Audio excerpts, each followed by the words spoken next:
Assalamualaikum warahmatullahi wabarakatuh. Perkenalkan, nama saya Dinda Seftirda Elvira dengan NIM 432190101008. Video kali ini adalah untuk memenuhi tugas besar 2 perekonomian Indonesia.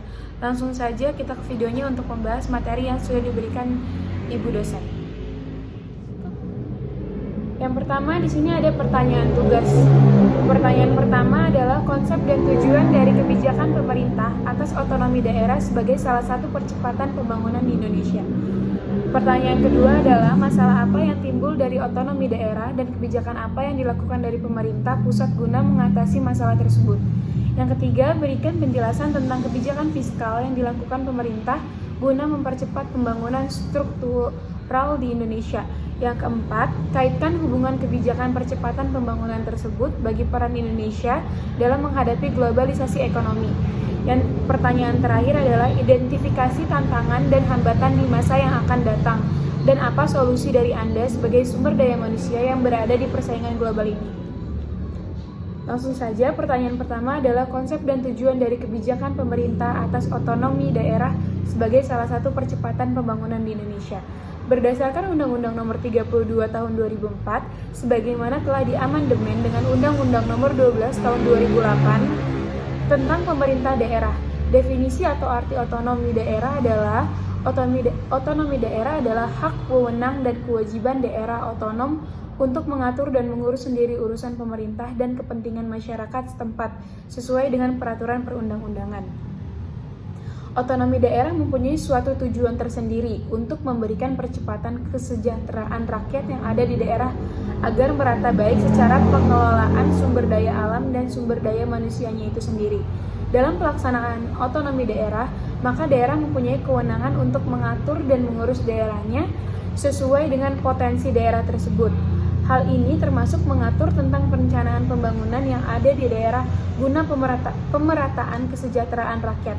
Persoalan pembangunan daerah otonom dapat dilihat dari sebuah kinerja, dapat dilihat dari sebuah indeks kualitas manusia yang mampu diukur secara nyata sebagai subjek dari pembangunan itu sendiri.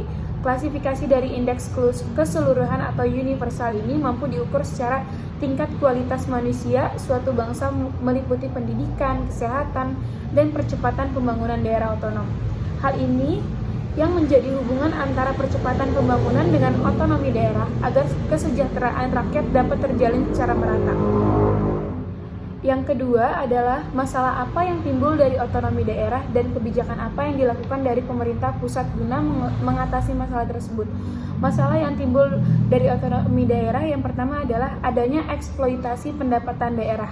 Yang kedua, pemahaman terhadap konsep desentralisasi dan otonomi daerah yang belum mantap.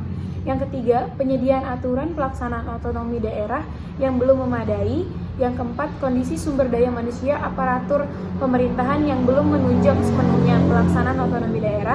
Dan yang terakhir, korupsi di pemerintahan daerah.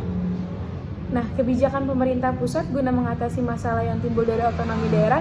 Yang pertama, pemerintah bisa membuat master plan pembangunan nasional untuk membuat sinergi pembangunan di daerah agar menjadi landasan pembangunan di daerah dan membuat pemerataan pembangunan antar daerah.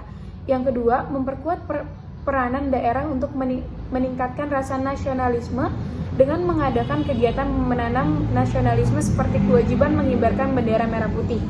Yang ketiga, melakukan pembatasan anggaran kampanye karena menurut penelitian korupsi yang dilakukan kepala daerah, akibat pemilihan umum berbiaya tinggi membuat kepala daerah melakukan korupsi. Yang keempat, melakukan pengawasan perda agar sinergi dan tidak menyimpang dengan peraturan di atasnya yang lebih tinggi. Lalu yang kelima, melarang anggota keluarga kepala daerah untuk maju dalam pemilihan daerah karena untuk mencegah pembentukan dinasti politik.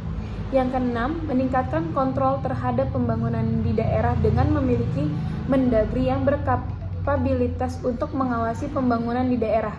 Yang ketujuh, melaksanakan good governance dengan memangkas birokrasi atau reformasi birokrasi, mengadakan pelayanan satu pintu untuk masyarakat, melakukan efisiensi anggaran. Yang kedelapan, yang terakhir, meningkatkan pendapatan asli daerah dari sektor sumber daya alam dan pajak serta mencari dari sektor lain, seperti jasa dan pariwisata digunakan untuk kesejahteraan masyarakat. Pertanyaan selanjutnya yang ketiga adalah berikan penjelasan tentang kebijakan fiskal yang dilakukan pemerintah guna mempercepat pembangunan struktural di Indonesia.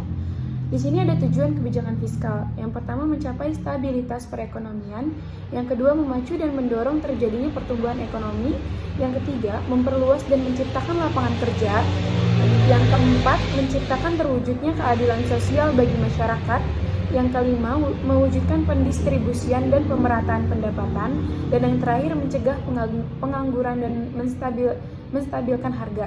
Secara tidak langsung, kebijakan fiskal ikut mengambil peran dalam pertumbuhan ekonomi. Keputusan-keputusan pemerintah mengenai kebijakan fiskal yang ditempuh suatu negara dapat mengubah output dalam perekonomian baik bertambah maupun berkurang. Pertanyaan selanjutnya adalah pertanyaan nomor 4. Kaitkanlah hubungan kebijakan percepatan pembangunan tersebut bagi peran Indonesia dalam menghadapi globalisasi ekonomi. Dengan adanya percepatan pembangunan dapat memberikan dampak positif terhadap ekonomi pada suatu negara, sehingga negara tersebut dapat bersaing secara global dengan negara lain, hingga negara berkembang pun dapat menjadi negara maju jika pemerintah negara tersebut bisa mengelolanya dengan baik. Dengan demikian, kebijakan percepatan pembangunan sangat berhubungan dengan kondisi ekonomi di Indonesia, agar Indonesia lebih siap lagi untuk menghadapi kondisi globalisasi ekonomi yang akan datang. Pertanyaan yang terakhir atau pertanyaan yang kelima adalah identifikasi tantangan dan hambatan di masa yang akan datang dan apa solusi dari Anda sebagai sumber daya manusia yang berada di persaingan global ini. Globalisasi telah menuntut manusia untuk selalu siap dalam menghadapi perubahan secara masif, serta persaingan di tingkat internasional. Jika tidak mampu beradaptasi, maka manusia akan kalah. Hal serupa juga akan menimpa sebuah organisasi apabila mereka tidak dapat mengelola sumber daya manusia atau SDM yang memiliki budaya dan jiwa global dengan baik. Dan hanya satu solusi agar dapat bersaing dalam global, yaitu dengan meningkatkan kualitas sumber daya manusia itu sendiri, sehingga siap dalam persaingan secara global. Sekian video dari saya, kurang lebihnya mohon maaf. Wabillahi taufiq wal hidayah. Wassalamualaikum warahmatullahi wabarakatuh.